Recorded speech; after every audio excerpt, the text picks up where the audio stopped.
Kwa hivyo wakikataa, wakisema kwamba pesa hizo ziondolewe katika orodha ya fedha ambazo zinakuja kwa kaunti zetu, inakuwa ni makosa kwa kaunti zetu, Mheshimiwa Spika, kuweza kutekeleza majukumu yake. Mheshimiwa Spika, naunga mkono ripoti hii na ningeomba bunge hili liweze kuikubali na kuipitisha, kwa sababu inatoa mwelekeo kuhusiana na vile ambavyo kaunti zetu zitaweza kupata fedha. Kwa hususan Mheshimiwa Spika, ukiangalia kwa sasa karibu kwa zaidi ya miezi minne sasa serikali zetu za kaunti hazijaweza kupata fedha kwa sababu msaada wa fedha wa mwaka 2024-2025 uliweza kufutiliwa mbali. Kwa hivyo Mheshimiwa Spika, hii sheria ambayo tulikuwa tumepitisha ingesaidia pakubwa kuweza kuhakikisha kwamba zile fedha ndogo ndogo ambazo zilikuwa zimepangwa kupelekwa zimeweza kupelekwa. Asante Mheshimiwa Spika kwa kunipa fursa hii.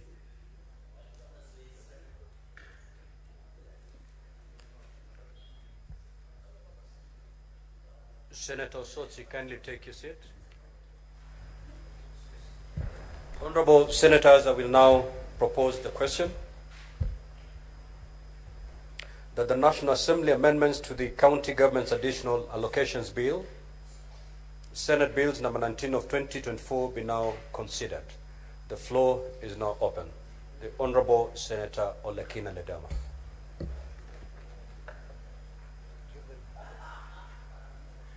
Thank you, Mr. Speaker. Mr. Speaker, let me begin by saying that this House shall fight for devolution. You know, it's a bit hypocritical that in this era, we are talking about devolution, devolving funds to our counties, talking about accountability. Senator Yet, Fernandez, Mr. Speaker, may the Senator for Narok be silence. It seems as though the national government, perpetuated by the National Assembly, is eager to make sure that they deny county governments money.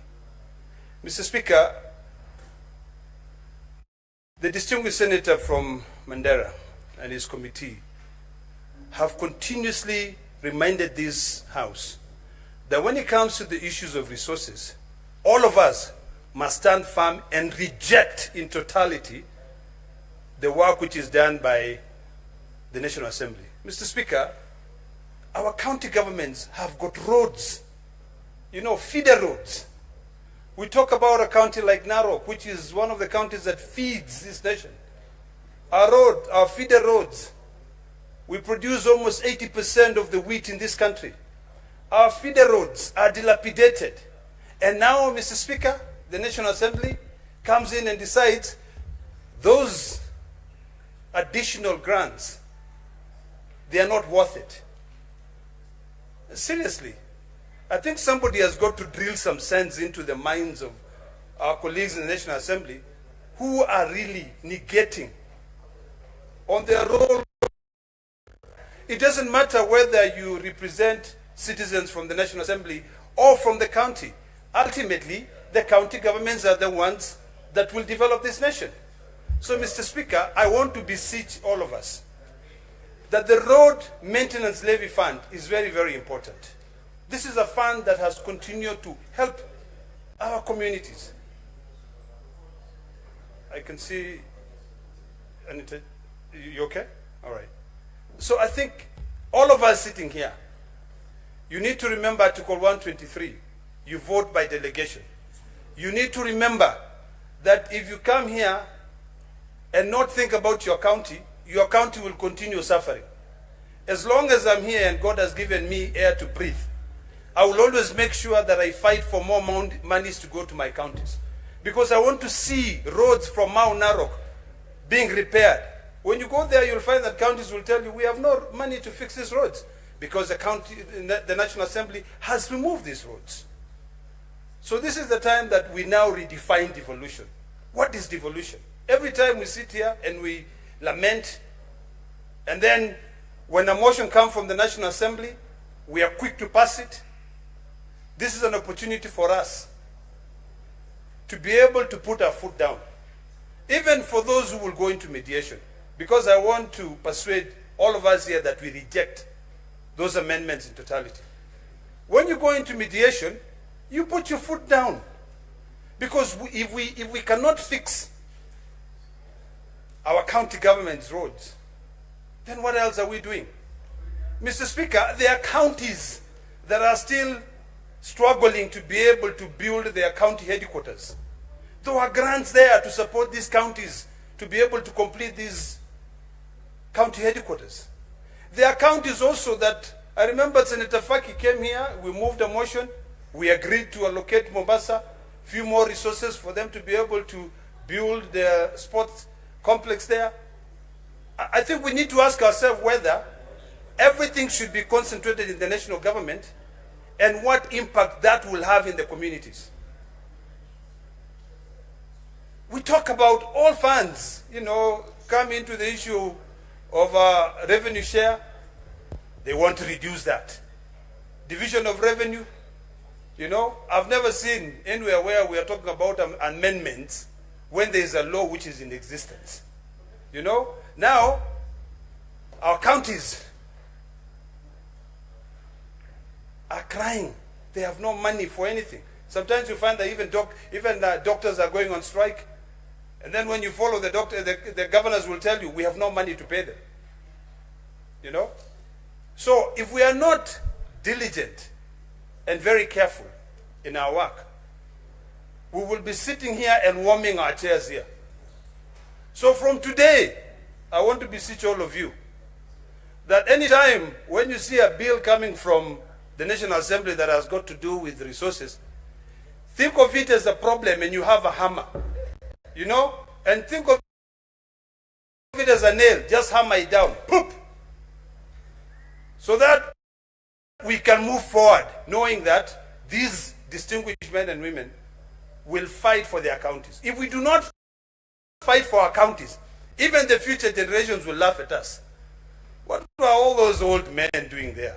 They'll be pointing at the bullfighter and saying, bullfighter, what were you fighting for if you could not be able to help me get a road?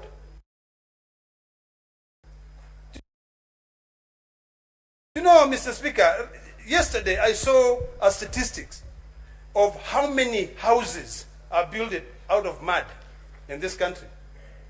It was very sad that my own county of Narok, 60% of homesteads are built out of mud. When are we going to be able to leapfrog and do away with Stone Age issues? Our forefathers lived in mud houses. Even us now in the 21st century, we are still wearing good designer suits and everything, and our people are still living in mud houses. Come on. There's a ripple effect. If the road is bad, there's no development in that area. If there are no money to build county headquarters, people will just be living there not thinking about how to develop.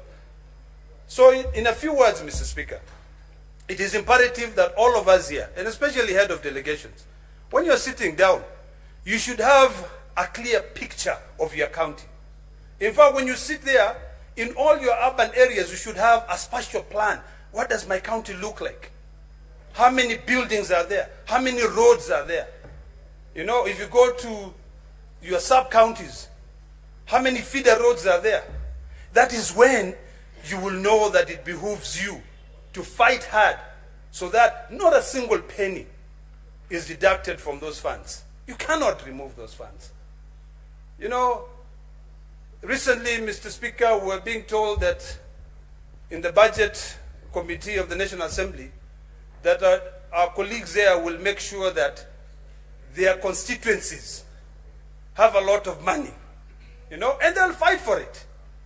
I'm sure my sister Paris was a member of parliament back then. She would be like, she'd want to be in that budget committee to make sure that some money goes to Kajiado. But now, my sister, you are here in the Senate. Those people will still want money for themselves. Now what will happen to you? They will deduct the little money which is going into counties. So unless we are all cognizant of the fact that we are here to fight for our counties, we will end up being a laughingstock. So this is the time when we break the protocol and come up with hats, and I'm willing to sponsor, that says reject. And you just sit down there and you say reject. Finally, Mr. Speaker, I want to remind all those who, I'm sure, I believe, will eventually go to the mediation committee, that you have a duty. When you go back home and you drive your car, you're lucky you can drive an SUV. There are those people who are stuck in a pro box or in a boda in a dilapidated road. Your SUV will be able to go through, but think of yourself as that person who has been bundled up in a pro box, or there are like 3 or 4 people in a motorbike who are going through bumps and bumps and bumps. Think about their generations, whether there'll be any. Thank you, Mr. Speaker. I reject. Senator Ali Roba.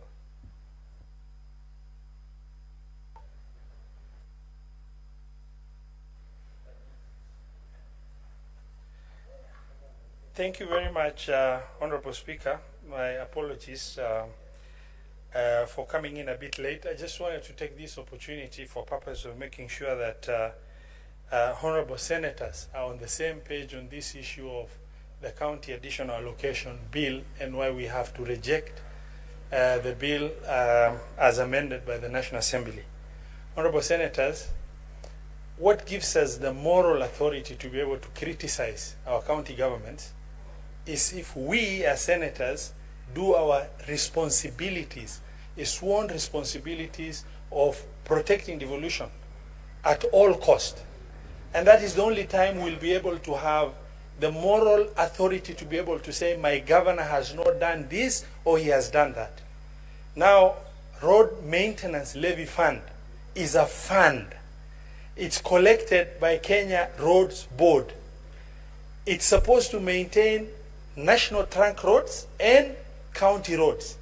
Now the entire 10.5 billion shilling has been removed from county additional allocation. It's the first time.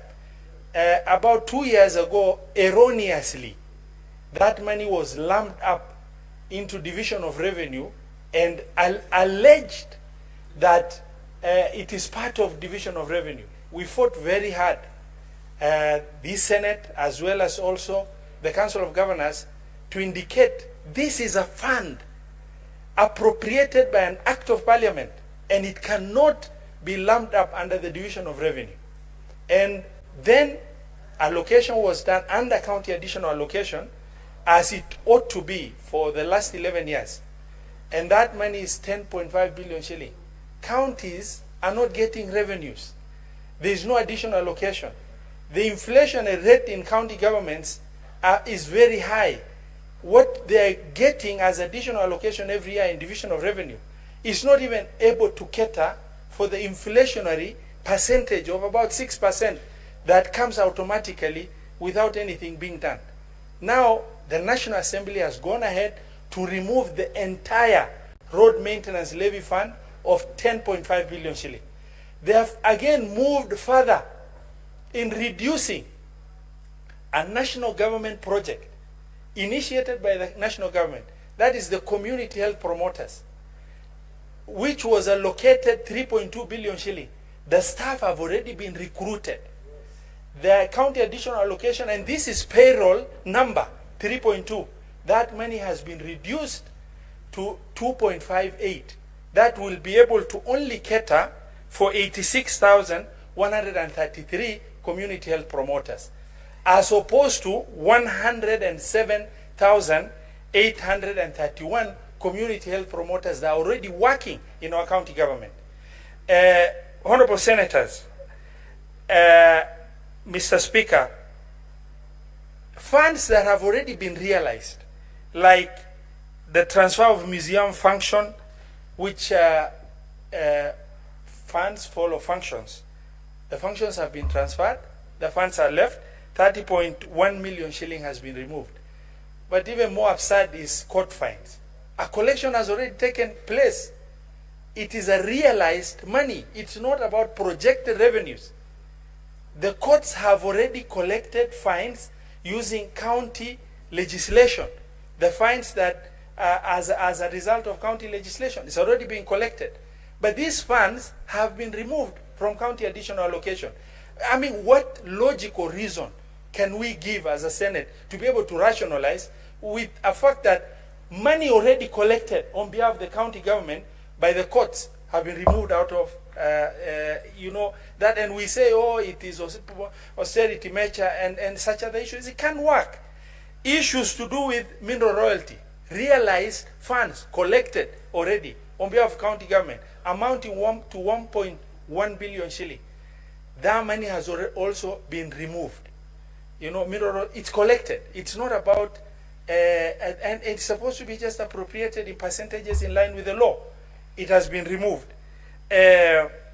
Honorable senators, this Senate over the last 1 year worked extremely hard in consultation with every critical stakeholder on the issue of supplement for county, you know, headquarters for 5 counties. And eventually, in consultation with the CS National Treasury, and through this Senate, we were able to really arbitrate a situation where these 5 counties that were promised by the national government to be financed to construct their county headquarters. This project has stalled for over 8 years. Eventually, the 5 governors wrote to the Senate. They requested if the funds, the little allocation from the national government can be transferred to them and they can top up and finish their county headquarters. That process took us 8 months. Eventually, the National Treasury, you know, Intergovernmental Technical Committee, Public Works, the governors themselves, and the Senate agreed, and the transfer was done so that these 5 counties are able to complete their county headquarters. 528 million shilling that was in the previous county additional allocation and this county additional allocation that the governors have already signed and accepted. They will top up whatever that is missing for them to finish their county headquarters, now has been insensitively removed. And so that that project remains stalled for additional years without any consideration. And those are the critical issues, honorable senators and Mr. Speaker, sir, that I felt this honorable Senate needs to know in terms of why we should reject, and this bill heads to mediation. And that is what we are presenting to you. Thank you very much. I submit. Senator for Nairobi City County, Senator Sifuna. Honorable Speaker, I increasingly grow proud of our Committee on Finance and Budget because the members need to keep calm, because I don't think they will be very happy with what is about to come next. Honorable Speaker, I was a bit worried at the beginning of the term of this Parliament that we had departed from our constitutional duty to be the protectors of counties and their governments, as stipulated under the Constitution. I think it is Article 96. Honorable Speaker, let me borrow the words of the Minority Whip, that in fact this Senate must at every single opportunity stand up to protect devolution and devolved units, and that every step that has been made in advancing the cause of devolution must be protected, and that no single step back must be allowed. Honorable Speaker, I stand to support the report that has come from the committee that is ably chaired by Senator Roba, because, Honorable Chair, what the National Assembly has tried to do in the amendments to this particular bill is to reduce a total of 45 billion shillings from the additional allocation to county governments. Honorable senators who have spoken before me have spoken about the reduction in RMLF of 10.5 billion shillings. But, Honorable Speaker, if you look at the totality of the reductions, there are some things that I'm sure even members of the National Assembly themselves will not be able to justify. For instance, Honorable Speaker, they have cut 7.4, is it million or billion? Million from court fines. Honorable Speaker, you know some of our county governments actually run city courts to enforce local authority laws, and this money is collected from the residents of those areas. Like here in Nairobi, we have our own city court. And, Honorable Speaker, there can be no justification for why that money should be retained at the national level. Honorable Speaker, the second one that has caught my eye is a reduction of 1.1 billion Kenya shillings on mineral royalties. I mean, this is something that is in the law that counties are entitled to a percentage, and it's a very small percentage of the mineral wealth that is exploited in the areas. And therefore, this is something that we cannot support as a House. And the most interesting one, Honorable Speaker, the reduction of the allocation to county health promoters from 3.2 billion Kenya shillings to 2.5 billion shillings. Honorable Speaker, this is something, a program that was launched with much fanfare here at Uhuru Park by none other than the President himself. And how will he explain, Honorable Speaker? Because as the committee rightfully notes, this 4.5 billion shillings, no, the 3.2 billion shillings, or the reduced to 2.5 billion shillings, is only enough for 86,133 community health promoters, Honorable Speaker. And we have a total of 107,831 of these community health promoters. What that tells you is that 22,000 community health promoters would have no pay for the next financial year. And this is something that we cannot countenance, Honorable Speaker. This is a step that we had already taken, and there are very serious players in the attainment of universal health care.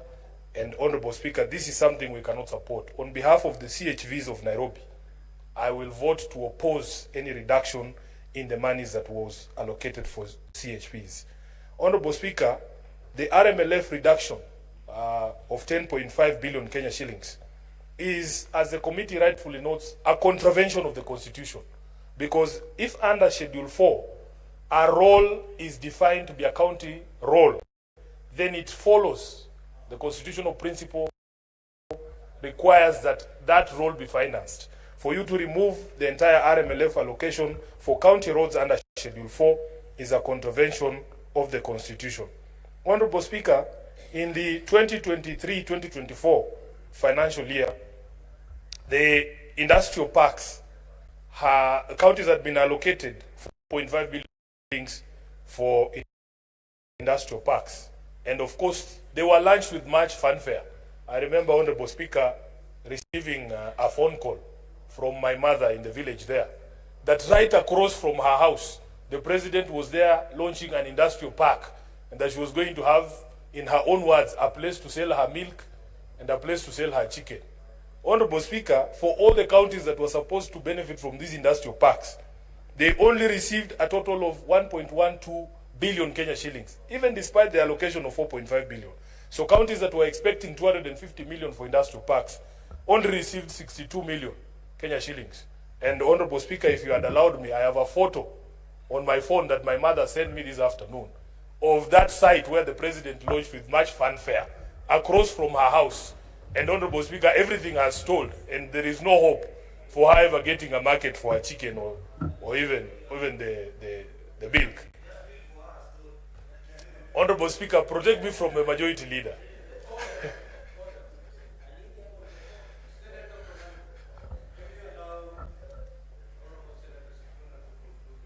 I'm surprised that the Senator for Nandi wants to insert himself in the communications between myself and my mother.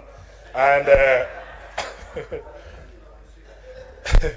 Honorable Speaker, therefore, we as a House must in totality take the position that there is absolutely no justification for these things. And as I said even during the debate on the division of revenue, the practice has always been that any shortfall in revenue must be borne by the national government. These programs are critical. If you are going to tell 22,000 CHPs that they are no longer going to earn the 5,000 shillings that they are supposed to earn, Honorable Speaker, it is going to be something of a mountain, akin to a mountain to climb. Because how do you select the ones to earn and the ones not to earn? The ones to be cut from the program and the ones to be retained.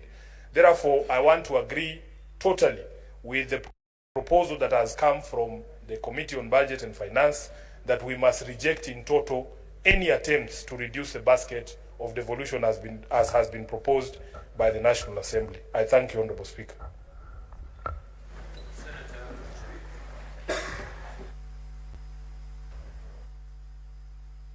Thank you, Mr. Speaker. I want to join my colleagues in appreciating the very diligent work of our Budget and Finance Committee. I have not hidden from this House my admiration of the work done by this committee that I served in my formative years as a legislator, and I continue to appreciate the diligence with which they execute the very critical responsibility bestowed upon them by the Constitution and our standing orders, Mr. Speaker. This committee, Mr. Speaker, has proven over the last few sessions of this Senate, Mr. Speaker, that when called upon to stand up for devolution, they do so with much zest, Mr. Speaker. And I want to appreciate the members of this committee, all those that make the committee sittings, while Senator Sifuna was a bit more generous with his platitudes, celebrating the committee. I have curiously noted, actually, that if you look through the Budget and Finance Committee, as majority leader always, Mr. Speaker, I'm keen to see who are the members that sign on to the report. It gives you an idea of who's present in these meetings. You will consistently note that actually it's almost on or about the same people, about 5 or 6 out of the 9 that are members of this committee that do this work. I celebrate those members, Mr. Speaker, and the leadership of Captain Ali Roba, Mr. Speaker. This proposal, I'll go straight to the recommendations, Mr. Speaker, because I don't need to repeat many of the brilliant things that have been said by colleagues who have spoken ahead of me, other than to appreciate, Mr. Speaker, that the findings of this committee are quite impressive, that they have been able to pinpoint the exact pressure point for our counties, Mr. Speaker. You know, even without a fight of saying we need to add money here and there, you need to first identify allocations that are already set out in law, that is already specified and said X amount of money go to our counties, like the mineral royalties, Mr. Speaker. It's defined in law already, so there's nothing to fight about. So sometimes you look at bills that come from the National Assembly and you wonder. I know for a fact, because I served as Chair of Staff Welfare, Mr. Speaker, that Parliament is made up of perhaps the most competent personnel and human resource you can find in this republic and even beyond, Mr. Speaker. So what happens when you serve in the National Assembly? Because I know our staff are diligent. When I served in committees, there are many things that, for example, we'd wish to insert into bills. But our clerks, the legal persons that serve with us in those committees, they will expressly guide us and help us appreciate that this is outright unconstitutional, this is outright against the provisions of the law. So when you find a reduction to royalties that have already been collected, 1.06 billion, and proposed, and it passes, and that committee that consider this bill has a lawyer, has a legislative drafter, Mr. Speaker, has a clerk, who understand all these things. No, I'm not focused on the political class, Mr. Speaker, because I know what happens in committees sometimes. But just thinking through provisions of law that are already set out. Because, Mr. Speaker, and it's important that members appreciate, conditional, additional, what is it called, the bill? The County Government's Additional Allocations Bill is a brainchild of this House. About 2 years ago, that previously we used to do $1 and you'd have separate divisions for additional allocation. But we felt that it was important, Mr. Speaker, because some of these allocations come midway through the year, that we have a standalone bill that helps Senate and institutions of oversight, Mr. Speaker, to have a more clearer view of both conditional and unconditional grants to our counties, Mr. Speaker, that we felt were getting lost in between the other broader allocations, county government's allocation to our counties, Mr. Speaker, where there was a better focus.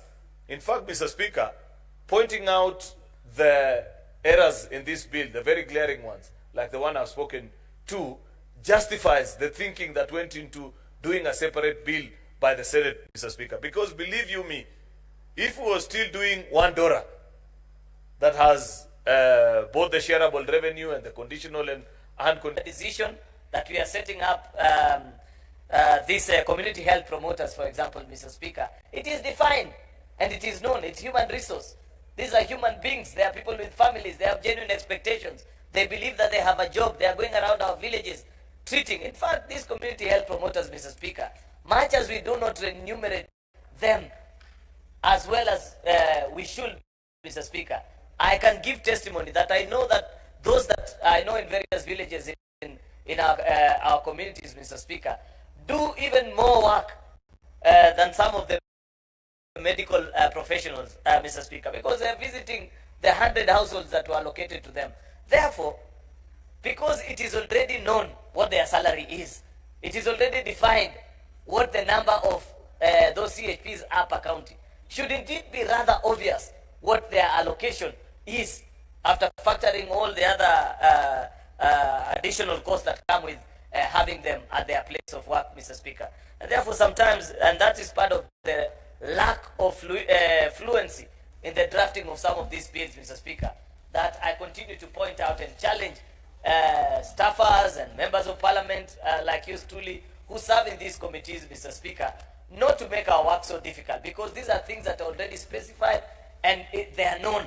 Therefore, they shouldn't even form a basis for argument, because we know what the exact number of these people are, and we should be able to conclude on them. I like, for example, Mr. Speaker, that it has taken this committee, Mr. Speaker, just to point out and remind the whole country that when we made the decision in 2015 to build county headquarters for those 5 counties, I think Isiolo, Lamu, Nyandarua, and I don't know which 2 others, Mr. Speaker, we were very clear about how much we were going to give them, Mr. Speaker, and it was expected because at that particular time, there was a genuine understanding, a general understanding amongst all of us that served in Budget and Finance Committee at that time, Mr. Speaker, that because these counties did not have provincial or divisional or district headquarters at that particular time, we were going to give them a boost, but we are not going to turn the whole country to be sponsors for them, as such that if you are unable to conclude on building this project, like I've seen the case, I don't want to mention the specific county, Mr. Speaker, because as majority leader, people may interpret that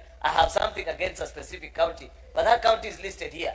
And I like that the committee has pointed out that that county has taken more than what is their projected share, Mr. Speaker, and therefore we cannot give them the 78 million shillings that is being projected. Let them find within their resources, Mr. Speaker, because the rest of the other 4 counties, I want to believe, Lamu, Isiolo, and the rest, have concluded with the allocation that we gave to them at that particular time, and to deny that allocation to that particular county. These specific programs, and I wish Senator Moses Kajwang was here, but I know members of PAC are here, and Senator Osotsi, you are a member here, because your committee actually looks into this special allocation and funds. This so-called loan allocated project fund, donor funded projects, Mr. Speaker, in our counties. Danida, Floka, KAV, Ward for Agriculture, and they are increasing by the day, Mr. Speaker. If there is an avenue where public finances are being lost, Mr. Speaker, in our counties, it is these particular projects. And therefore, Senator Osotsi, if you and Senator Moses Kajwang do not lead us into establishing a mechanism through which we can ensure that citizens get value for money out of these loans, Mr. Speaker, then we need to disband those committees of yours.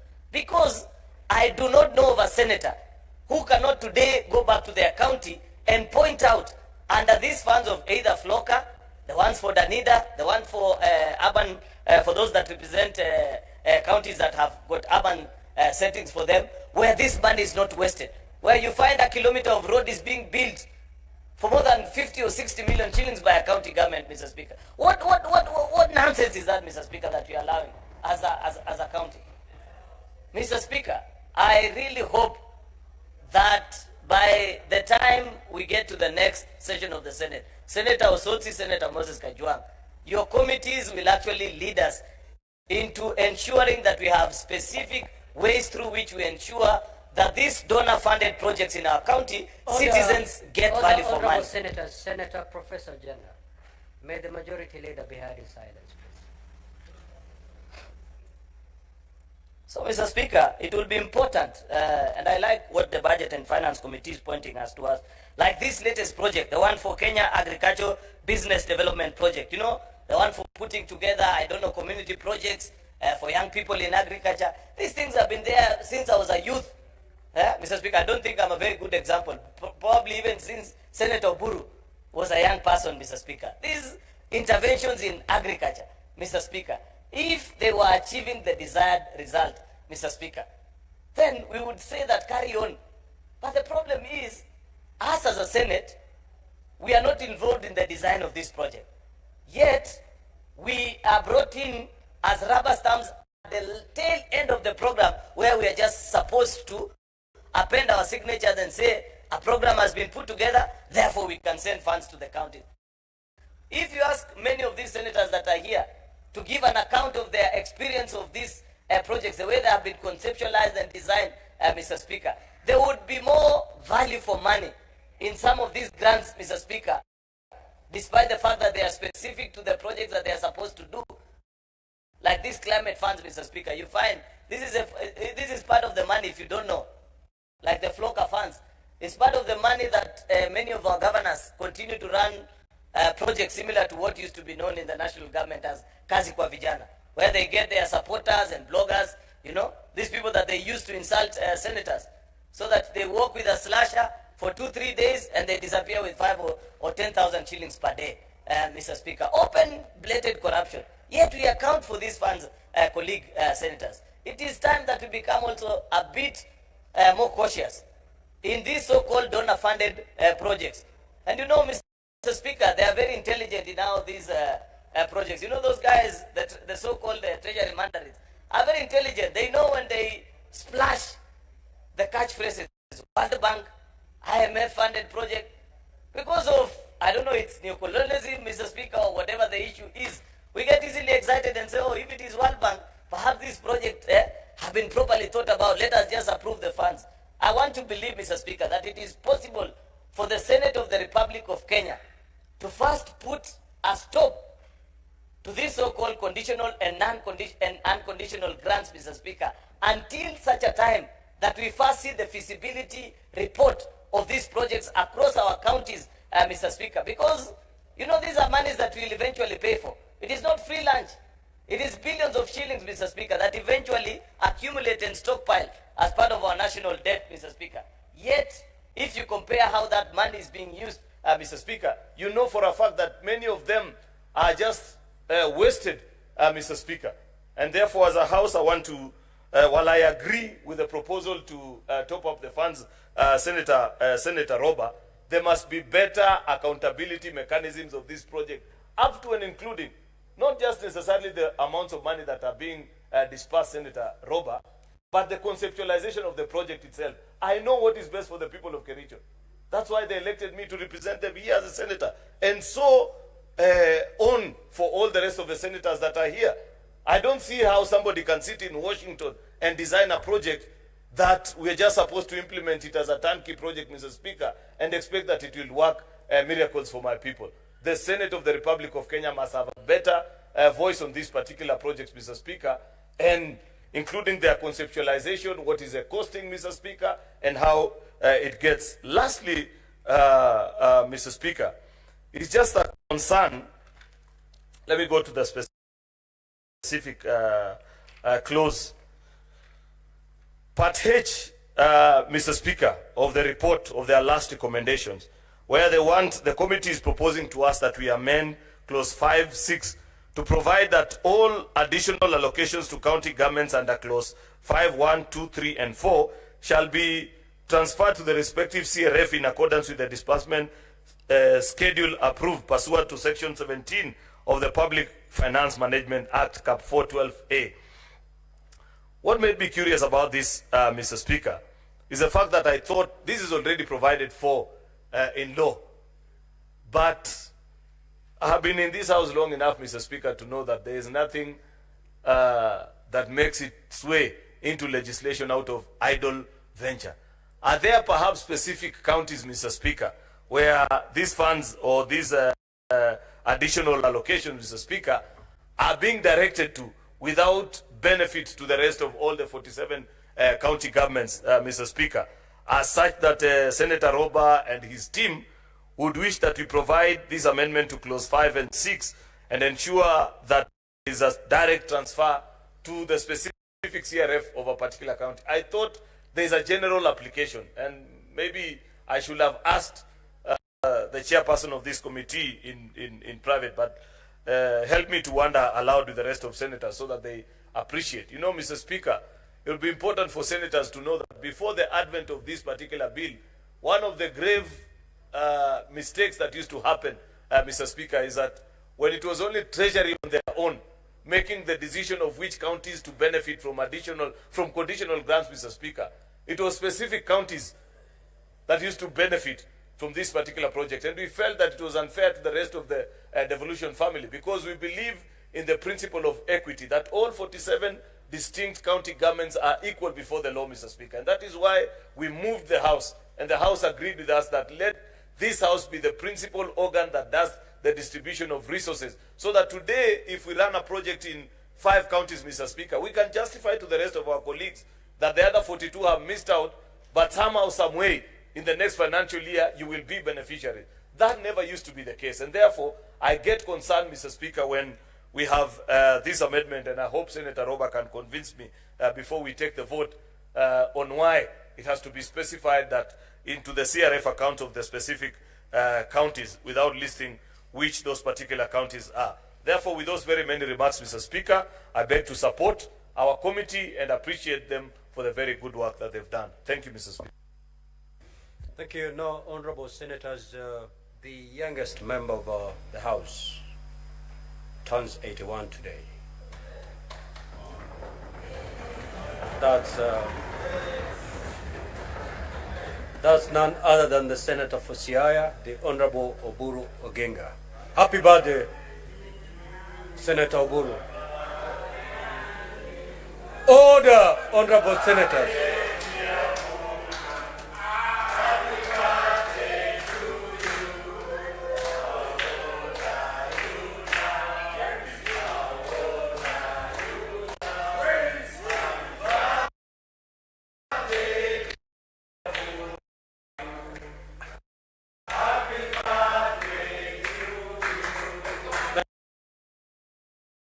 Thank you. Order, honorable senators, order. Order, honorable senators. Senator Oburu Odinga, the floor is yours.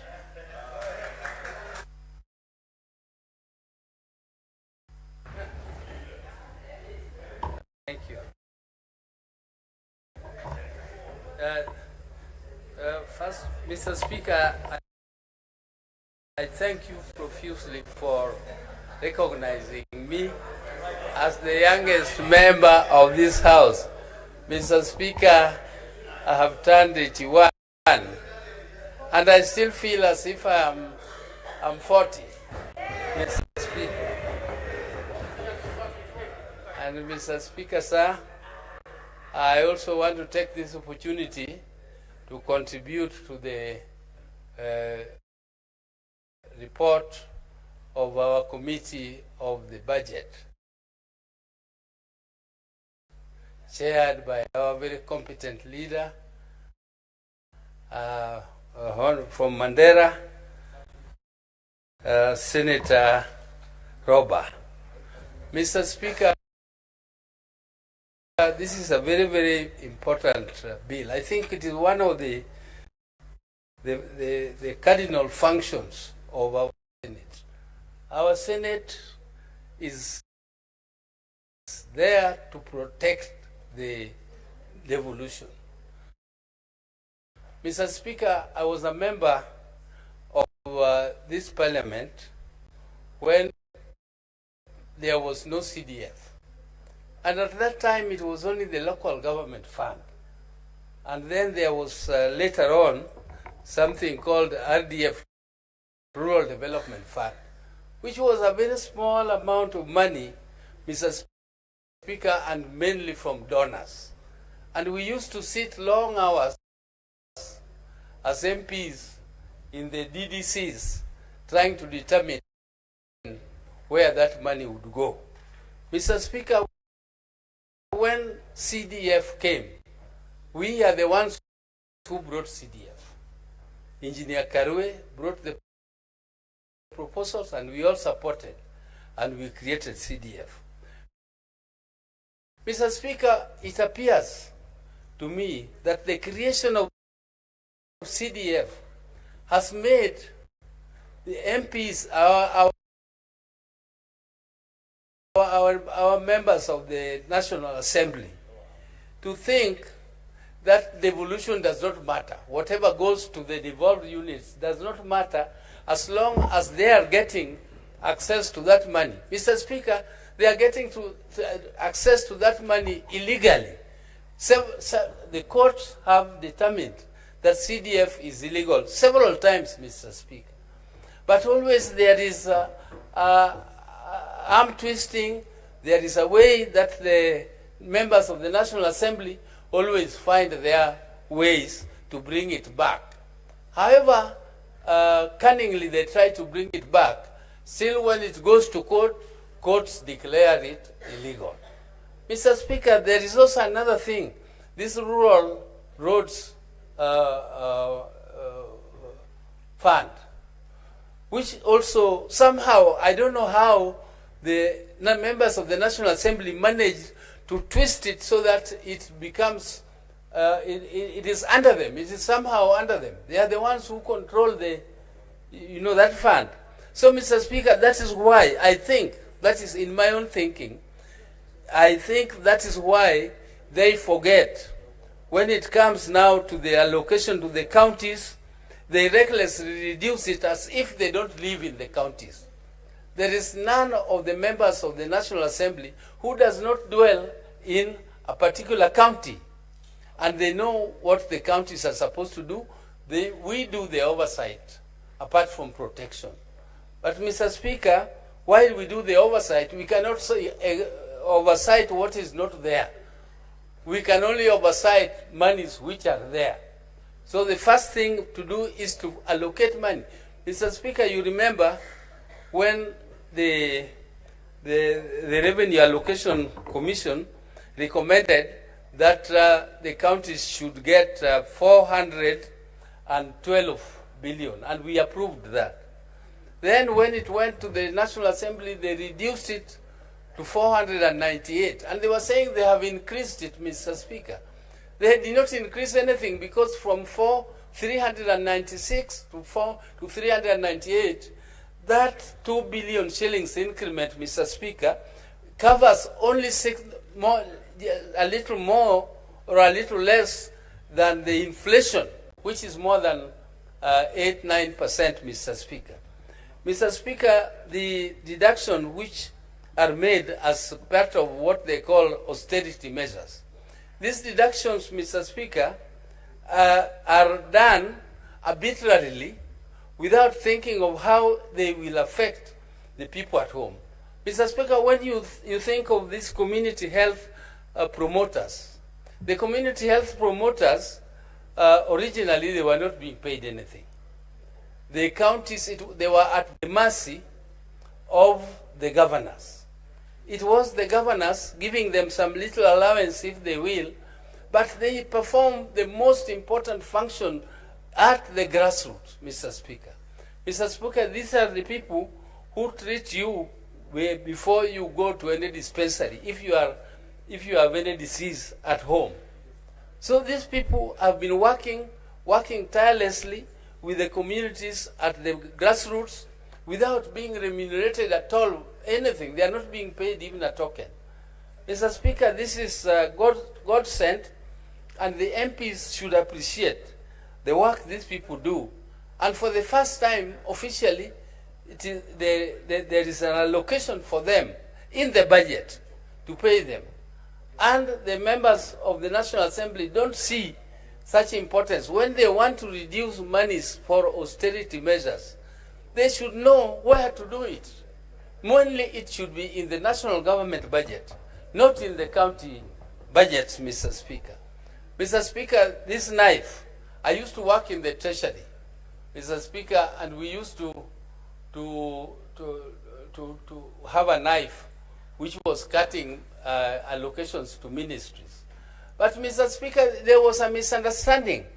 There was a misunderstanding because they were ministries were just throwing figures, big figures outside the ceilings which they were given, because they knew that the treasury was going to reduce them anyway. So they say, let us give a big figure so that they will, if they reduce it, it will come to what we want.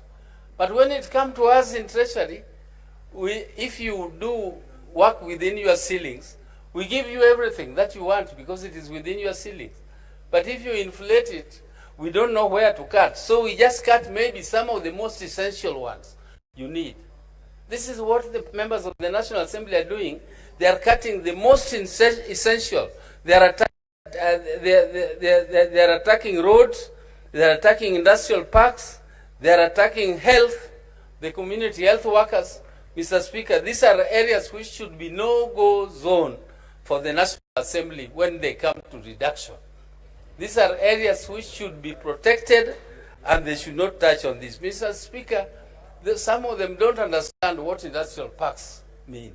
These industrial parks are going to create a revolution in terms of employment of the youth in the rural areas. And Mr. Speaker, when they are established there, it should be the duty of every leader to protect them and make sure that that money is ring-fenced and it is not touched in austerity measures when you come to reducing allocations, Mr. Speaker.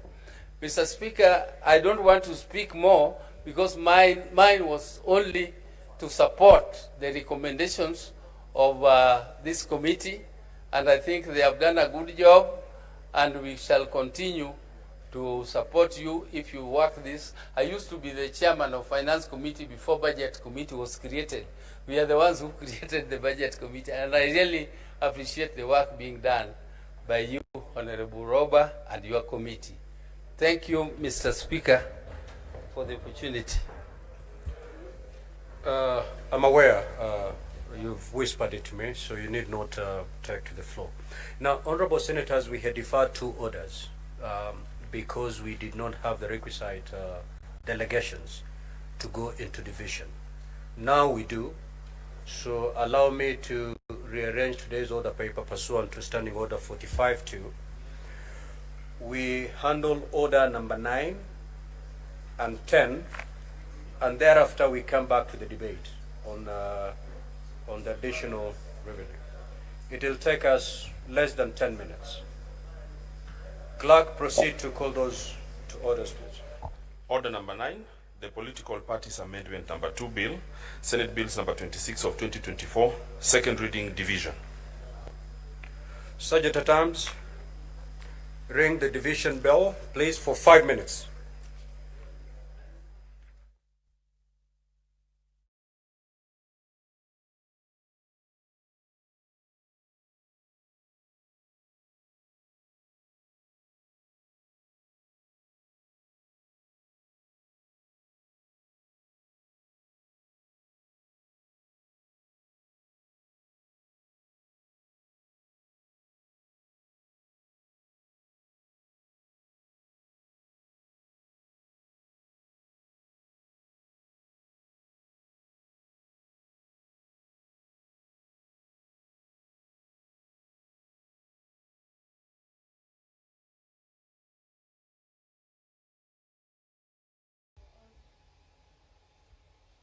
The quorum bell is currently on at the Senate this afternoon,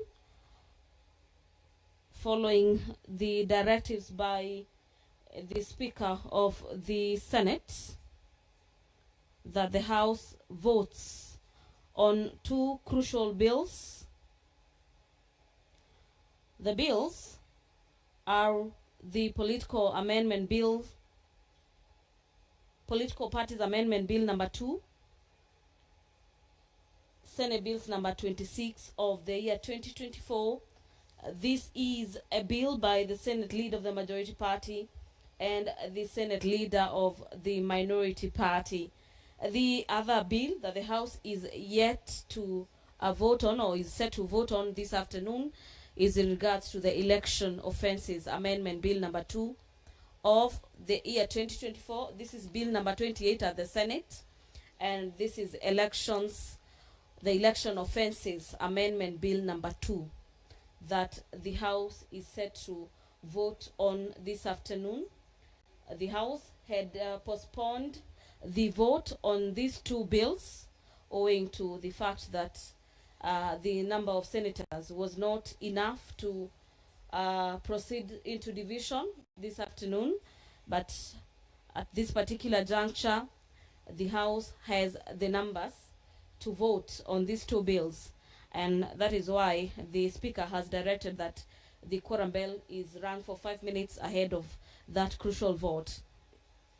The Elections Amendment Bill of 2024 is an act of Parliament seeking to amend the Elections Act for the connected purposes. I look at this bill in regards to the March's elections.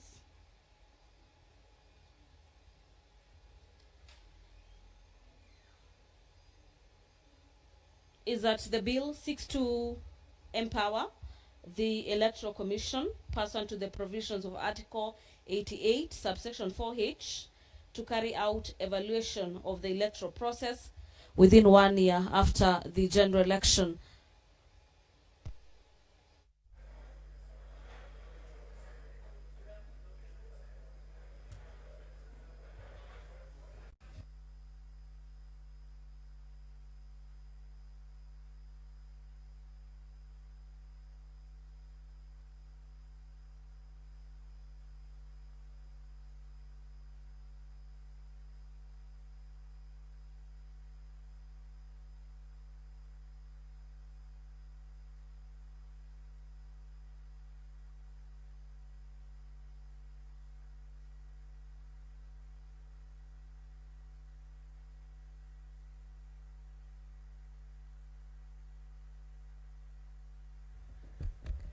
Now, honorable senators, we will start with order number 9. It has already been called out by the clerk, and therefore, order, honorable senators. I will proceed to put the question, which is,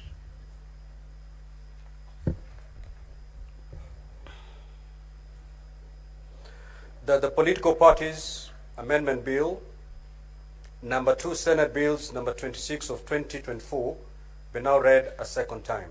Now we are going to vote electronically. So honorable senators, at this juncture, I will ask you to pull your cards out of the delegate unit. And Sergeant at Arms, kindly collect the unattended cards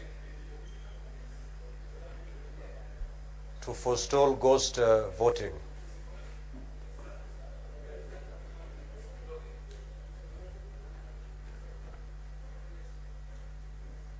Honorable senators, you may now log back and proceed to vote.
Honorable Kavindu, proceed to the dispatch and cast your vote.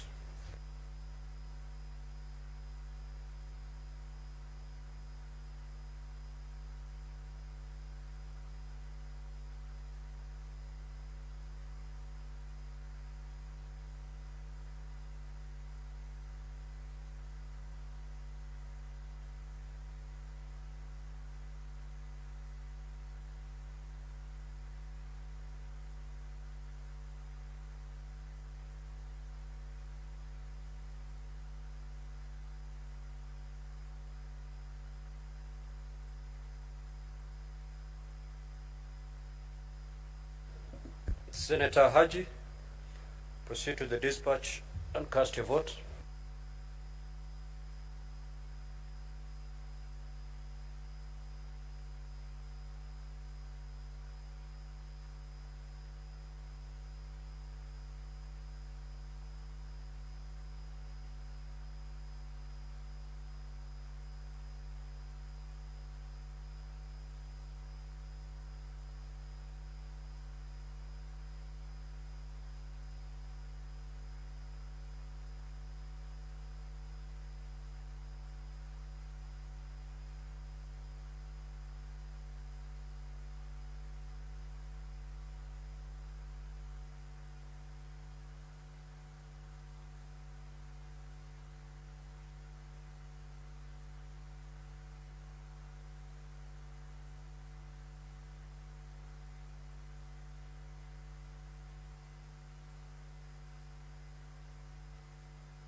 Senator Sotsi, kindly take your seat.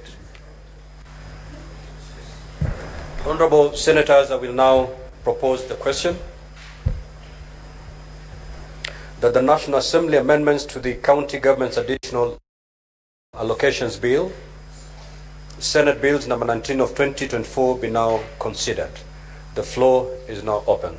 The Honorable Senator Olekina Nedama.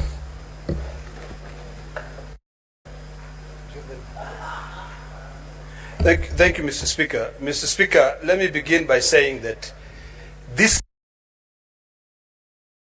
House shall fight for devolution. You know, it's a bit hypocritical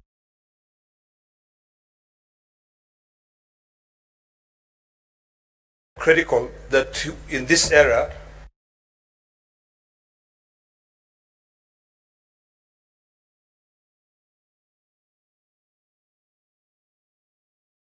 we are talking about devolution, devolving funds to our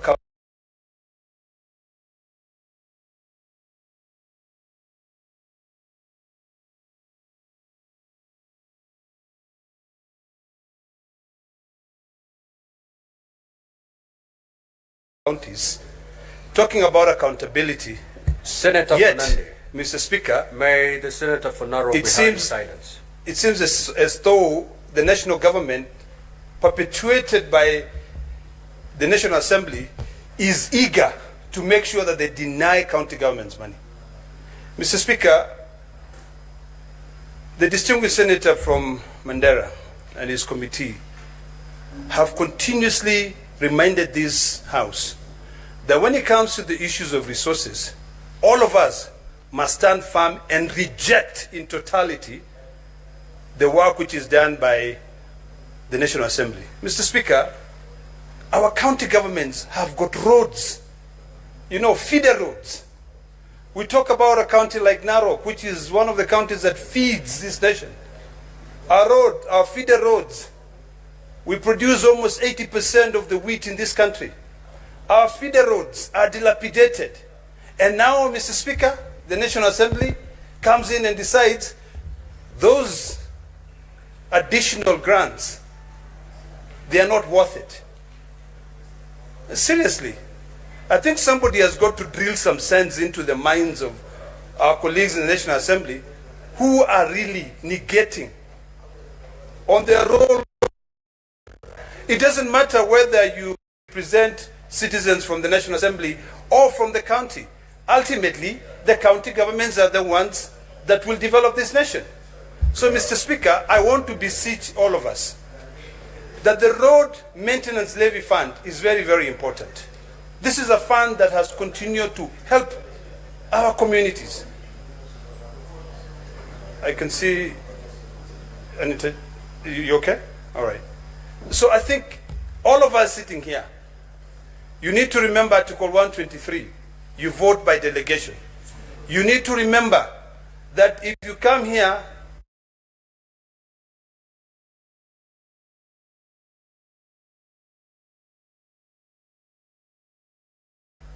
and not think about your county will continue suffering. As long as I'm here and God has given me air to breathe, I will always make sure that I fight for more monies to go to my counties. Because I want to see roads from Mount Narok being repaired. When you go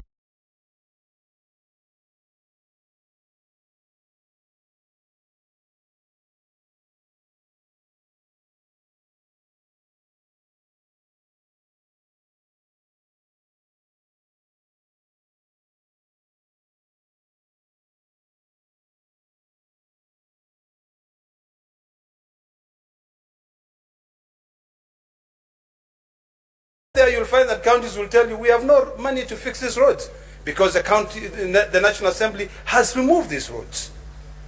So this is the time that we now redefine devolution.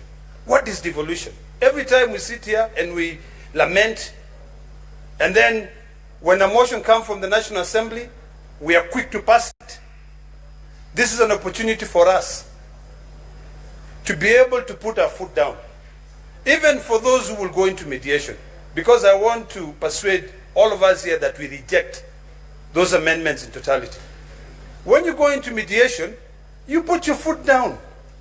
Because if we cannot fix our county government's roads, then what else are we doing?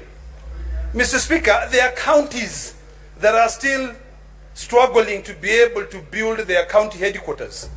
There are grants there to support these counties to be able to complete these county headquarters. There are counties also that, I remember Senator Faki came here, we moved a motion, we agreed to allocate Mombasa few more resources for them to be able to build the sports complex there. I think we need to ask ourselves whether everything should be concentrated in the national government and what impact that will have in the communities. We talk about all funds, come into the issue of revenue share. They want to reduce that. Division of revenue. I've never seen anywhere where we are talking about amendments when there is a law which is in existence. Now, our counties are crying.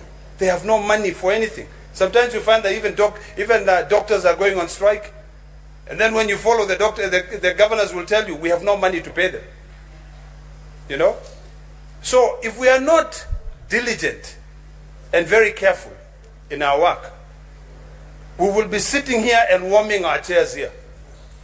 So from today, I want to beseech all of you that anytime when you see a bill coming from the National Assembly that has got to do with resources, think of it as a problem and you have a hammer, and think of it as a nail, just hammer it down, poop, so that we can move forward, knowing that these distinguished men and women will fight for their counties. If we do not fight for our counties, even the future generations will laugh at us.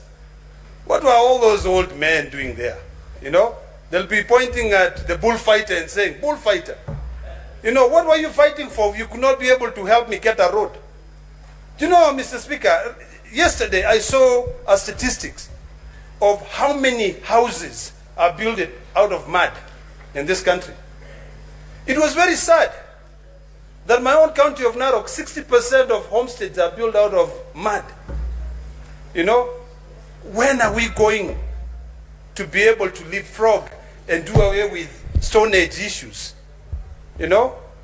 Our forefathers lived in mud houses.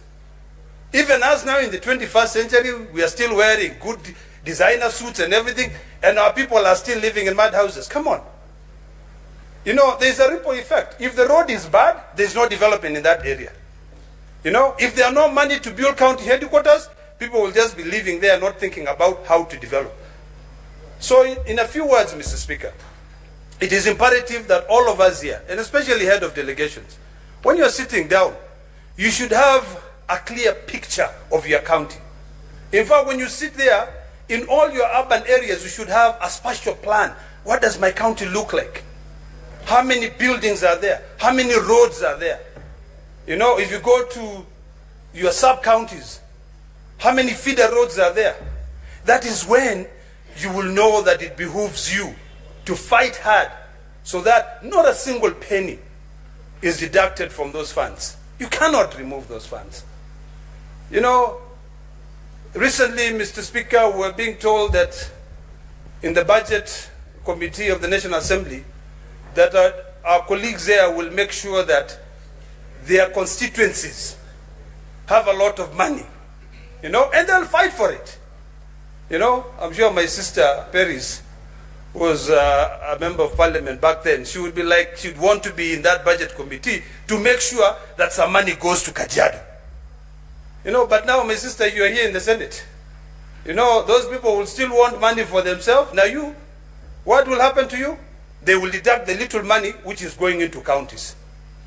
So unless we are all cognizant of the fact that we are here to fight for our counties, we will end up being a laughingstock. So this is the time when we break the protocol and come up with hats, and I'm willing to sponsor, that says reject. And you just sit down there and you say reject. Finally, Mr. Speaker, I want to remind all those who, I'm sure, I believe, will eventually go to the mediation committee, that you have a duty. When you go back home and you drive your car, you're lucky. You can drive an SUV. There are those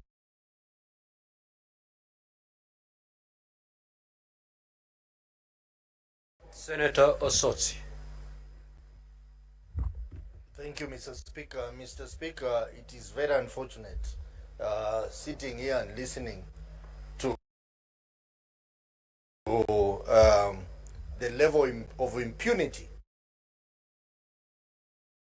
by a governor who has refused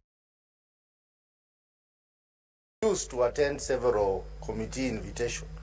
Mr. Speaker, this particular governor appeared before my committee, and the kind of conduct he exhibited when he appeared before my committee, it was the most unbecoming conduct from a governor. He almost exchanged with some of the members who are asking valid questions on matters to do with governance in Isiolo County. Mr. Speaker, you remember that in this House I sponsored a bill, an amendment to the Powers and Privileges Act, where I said that we need to enhance the fine from 500,000 to 2 million shillings, and also put in provisions on how the arrest can be executed. That bill was passed by this House, and that bill is lying in the National Assembly. Maybe at this point we would wish the National Assembly to speed up the passage of that bill so that we can deal with matters like this of Isiolo. Mr. Speaker, I think some governors take it like a crime if we invite them to appear before Senate. They think that we are punishing them. Mr. Speaker, we are simply doing an oversight role as per Article 96 of the Constitution. So I want to thank those governors who have honored our invitation in our various committees and appeared and answered questions affecting their counties. But there are others who, when invited, Mr. Speaker, they try and use all manner of excuses not to appear.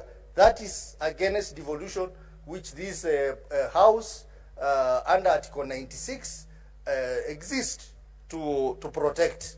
I think, as Senator Ldama said, I think it's a high time we have a censure motion on some of these governors.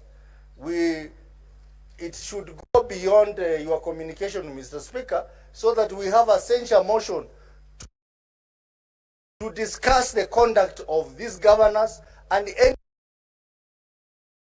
any other governor who will run away from a summon. Mr. Speaker, 2 weeks ago, we summoned the former governor of Kitui, Honorable Charity Ngilu, over the matter of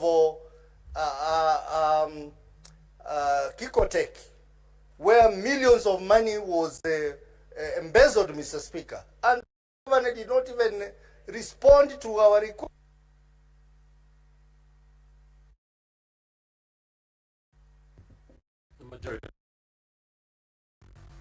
Mr. Speaker, I will not finish the 3 minutes. There's just one thing I want to say. Your communication is very well reasoned. The only thing I expect, Mr. Speaker, and that your ruling fell short of, and I want to believe it is out of the abundance of caution, not to be taken to be usurping the powers that belong to the chairpersons of our committee, is that you should actually have ordered the Inspector General of Police to search and produce the governor, wherever he is, if he's in Isiolo, Dubai, whichever part of the world he is in, Mr. Speaker, until he's produced here before the Senate. But given that this is a matter that is presently before various committees, then I agree with your wisdom, Mr. Speaker. Therefore, I expect that at the next sitting of any of these committees that the governor has defied, the chairperson alongside the members will draft the summons and ask the Inspector General of Police to produce that that governor and ensure that he is in safe custody until the next sitting of that particular committee. We have a very good police station here at Parliament, Mr. Speaker. It is for dealing with errant members of society, which include even governors who fail to honor summons, Mr. Speaker. Therefore, I want to see a 411, Mr. Speaker, that Senate Committee of XYZ orders the Inspector General of Police to arrest, detain, and produce before the next sitting of the Committee of XYZ Governor Guyo for failure to honor summons before, until he learns to respect Parliament. I thank you, Mr. Speaker. Senator Wambua. Thank you, Mr. Speaker. Mr. Speaker, I want to associate myself with the comments by the majority leader, but with some amendment. The Speaker, a lot will be said by senators here. But you see, the Speaker, what this governor has done is that he has disobeyed invitations and summons by various committees, requiring that each committee then contacts the Inspector General of Police to produce the governor before them.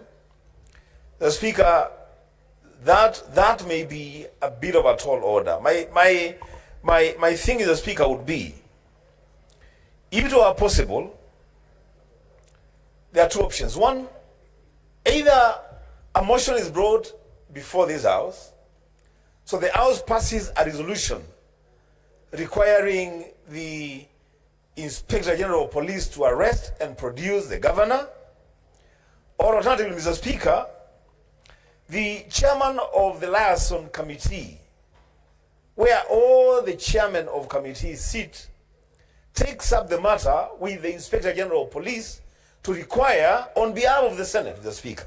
Because what is happening, Mr. Speaker? What is happening is the governor of Isiolo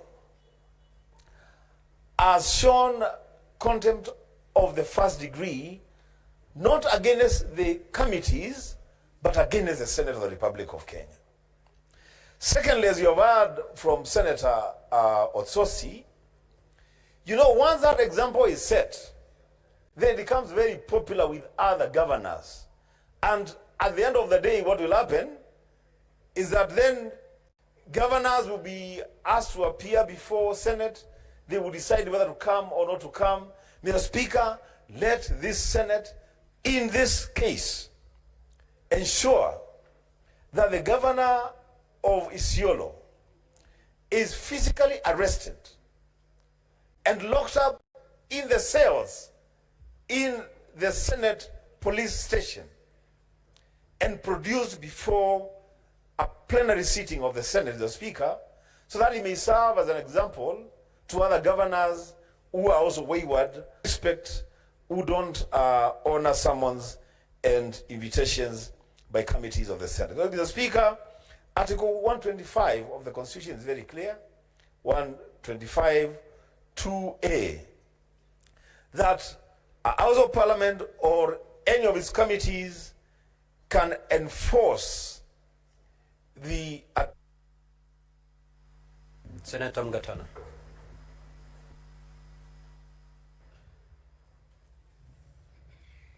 Mr. Speaker, actually my note was on Order 11, so I will pass. Senator Boni.